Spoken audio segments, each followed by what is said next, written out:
learners! In this video, we are going to look into the essay Forgetting written by Robert Lynd. Robert Lynd is an Irish writer. He was born in 1879 in Belfast. His father was a priest. His family belonged to Ireland. Robert Lynd was an essayist. He is known for originality in style and choice of his subjects. He cares for making his essays interesting and attractive. He wrote for the New Statesman. His essays are full of fun and humor, and his readers know him by his pen name YY. Robert Lynd breathed his last in 1949. This essay, Forgetting, has been taken from his book I Tremble to Think. In this essay, Robert Lynd has picked up ordinary incidents of forgetfulness from daily life and has presented them to us in a humorous and witty style. So now let's get into the essay. The essay Forgetting consists of 7 stanzas. So I'll read down each stanza and then explain on it. First paragraph is like this. A list of articles lost by railway travellers and now on sale at a great London station has been published, and many people who read it have been astonished at the absent-mindedness of their fellows if statistical records were available on the subject. However, I doubt whether it would be found that absent-mindedness is common. It is the efficiency rather than the inefficiency of human memory that compels my wonder. Modern man remembers even telephone numbers, he remembers the address of his friends, he remembers the dates of good vintages, he remembers appointments for lunch and dinner. His memory is crowded with the names of actors and actresses and cricketers and footballer and murderers. He can tell you what the weather was like in a long past August and the name of the provincial hotel at which he had a wild meal during the summer. In his ordinary life, again, he remembers almost everything that he is expected to remember.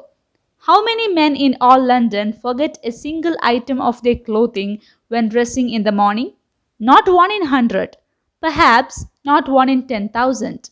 How many of them forget to shut the front door when leaving the house? Scarcely more.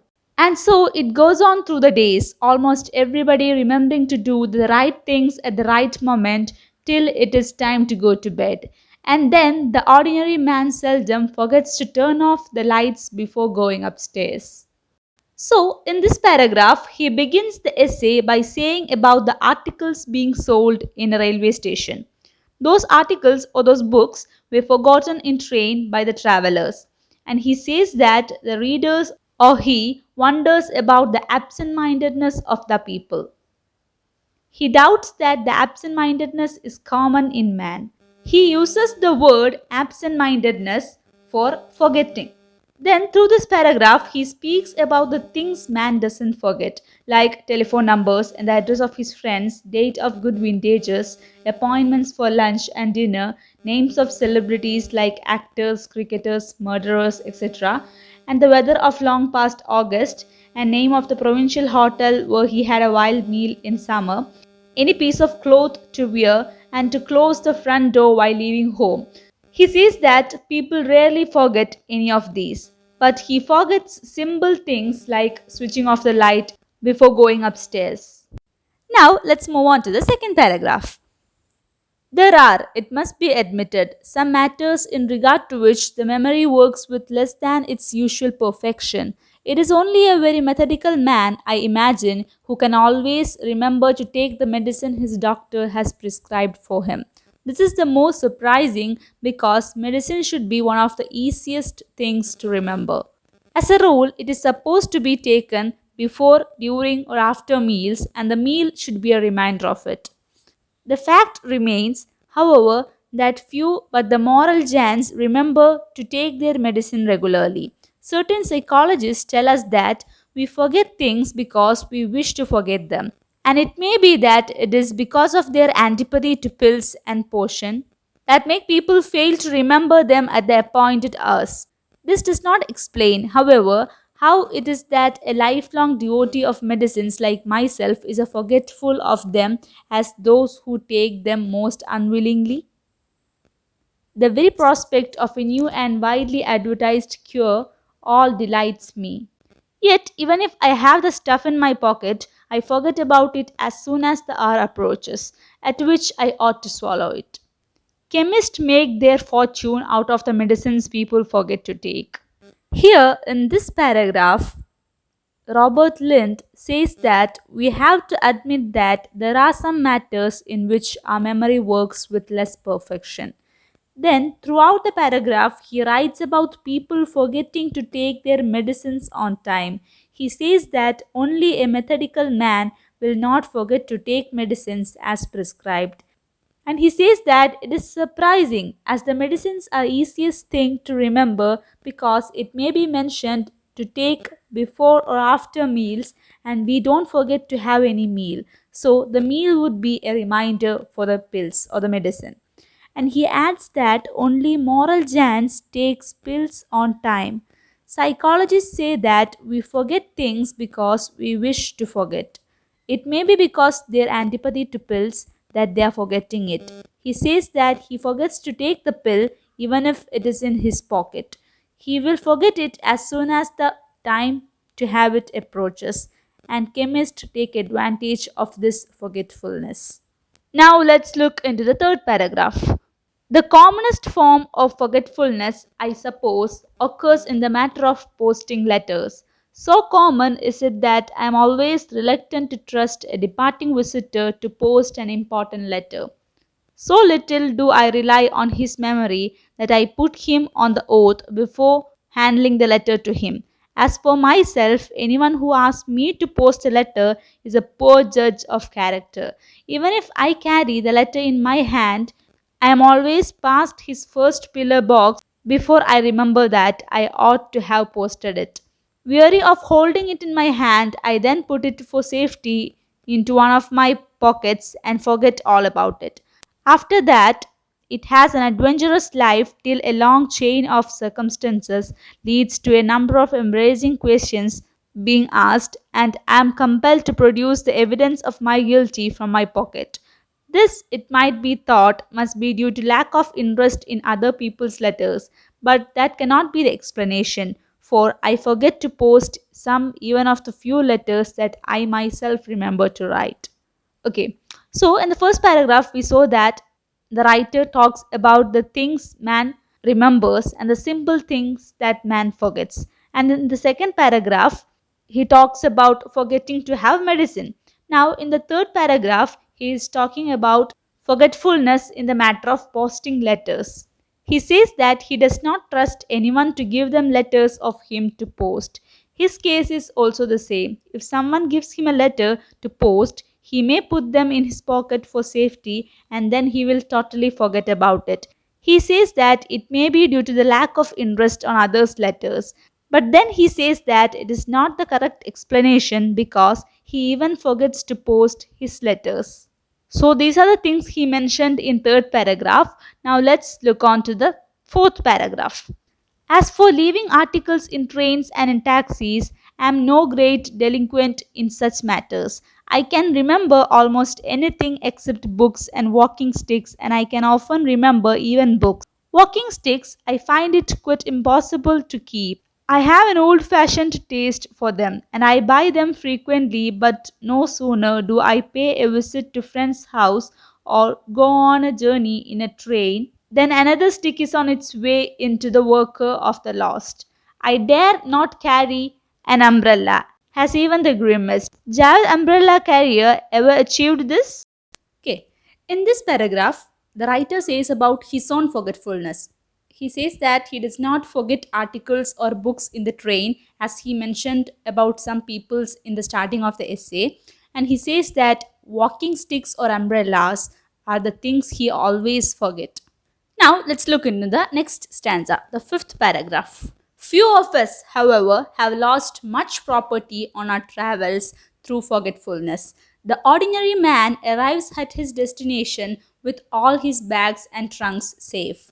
The list of articles lost in trains during the year suggests that it is the younger rather than the adult who forget things, and that sportsmen have worse memories than their ordinary serious minded fellows. A considerable number of footballs and cricket bats, for instance, were forgotten.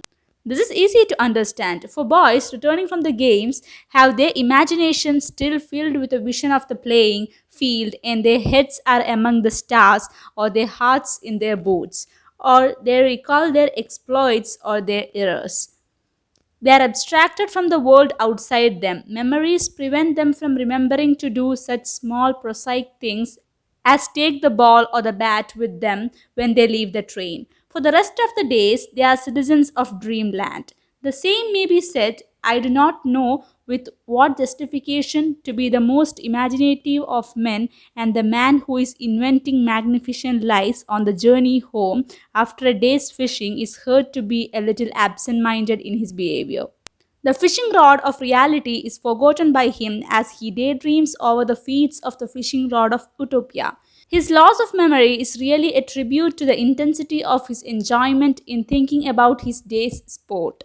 He may forget his fishing rod as the poet may forget to post a letter, because his mind is filled with more glorious matter. Absent mindedness of this kind seems to me all but a virtue.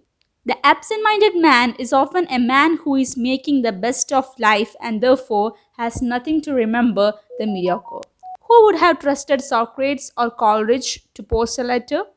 They had souls above such things.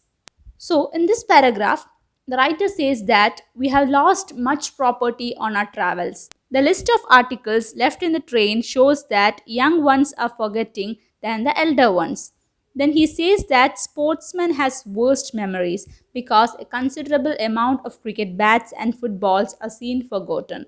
Then he says that it may be because the players are dreaming about their play and victory. To beautifully explain that, he says that their heads are among the stars and hurt in the boat. Same is in the case of people who are back from fishing. They forget the fishing rod thinking about the imaginary fishing rod of utopia. The loss of memory is actually a tribute to the intensity of its enjoyment, and it is like a man forgetting to post letter. It is because the mind of those people are filled with more glorious matter. And then he says that thus a man with absent-mindedness is often a man who is making best of his life. Then he asks that who would have trusted Socrates or Coleridge for posting letters? They had their soul about such things. That means they were dreamers. So now let's look into the sixth stanza. The question whether the possession of a good memory is altogether desirable has often been discussed, and men with fallible memories have sometimes tried to make out a case for their superiority.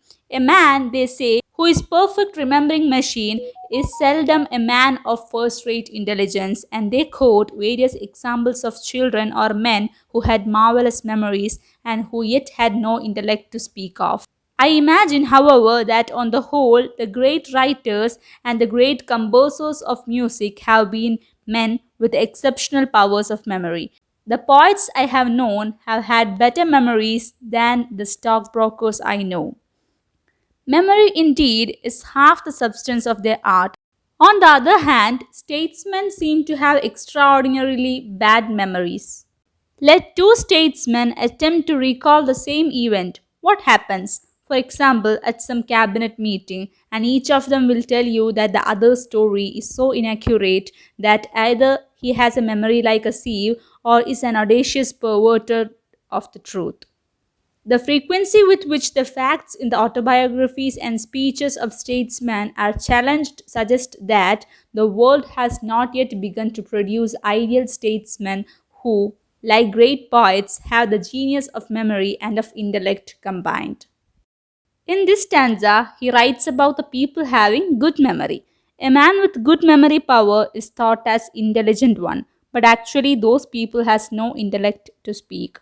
Then the poet says that writers and musicians or artists have more memory than stockbrokers that he knows. Then he says that statesmen have poor memory. For instance, he writes that if two statesmen recalls a same event, one will always say that the others is inaccurate. It may be because they have a poor memory. Memory like a sieve means a poor memory. Or they are changing the truth and interpreting it badly. The word he uses for it is that audacious perverter of truth.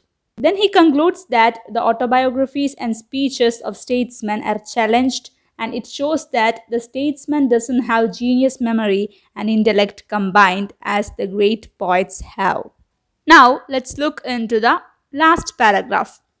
At the same time, ordinarily good memory is so common that we regard a man who does not possess it as eccentric.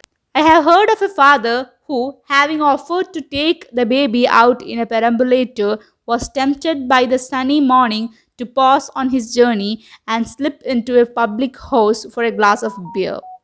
Leaving the perambulator outside, he disappeared through the door of the saloon bar. A little later, his wife had to do some shopping, which took her past the public house, where, to her horror, she discovered her sleeping baby. Indignant of her husband's behavior, she decided to teach him a lesson. She wheeled away the perambulator, picturing to herself his terror when he would come out and find the baby gone. She arrived home anticipating with angry relish the white face and quivering lips that would soon appear with the news that the baby had been stolen. What was her vexation, however, when just before lunch her husband came in smiling cheerfully and asking, "Well, my dear, what's for lunch today?" Having forgotten all about the baby and the fact that he had taken it out with him, how many men below the rank of a philosopher would be capable of such absent mindedness as this? Most of us, I fear, are born with prosaically efficient memories. If it were not so, the institution of family could not survive in any great modern city. So, this is the last paragraph. In this paragraph, he writes about the ordinary good memory. Finally, he speaks about the ordinary good memory that usually everyone has. He says that everyone have the ordinary good memory and those who lack it is considered eccentric or unusual. Then he gives a story, for example. It is like this. A man goes out with his baby in perambulator. On the way, he gets into a public house for having beer. It's like a bar. So he left the perambulator outside. Then a little later, his wife goes through the way after shopping and notices the baby left alone and take the perambulator to home. She expects that the man will arrive home with fear. But what happens is that he comes home and asks her what have she made for the lunch. He have forgotten all about the baby. Then the writer asks that how many people below the rank of a philosopher will have such absent-mindedness. He concludes the essay by writing that most of the people are born with prosaically efficient memories. If it was not, then the institution of family would not exist in any modern city. So, this is the explanation of this essay. So, in the 7 paragraphs, I will once again revise these. In the first paragraphs, you can see that he is telling about the articles lost in the railway station and the things that man do not forget and the simple things that man forgets. And in the second paragraph, he talks about forgetfulness in taking medicine. And in the third paragraph, he talks about forgetfulness in posting letters. And in the next paragraph, he talks about his own forgetfulness and he says about the umbrella and the walking stick and all. And in the fifth paragraph, he says about the things we forget during our travel, like fishing rods and the pliers, tools, and all. And the sixth paragraph, he says about the people having a good memory. He suggests that poets have good memory, they have the genius and intellect combined. And in the last paragraph, he says about the ordinary good memory that everyone has. So that's all about this essay. If this video was useful for you, please consider subscribing. Thank you.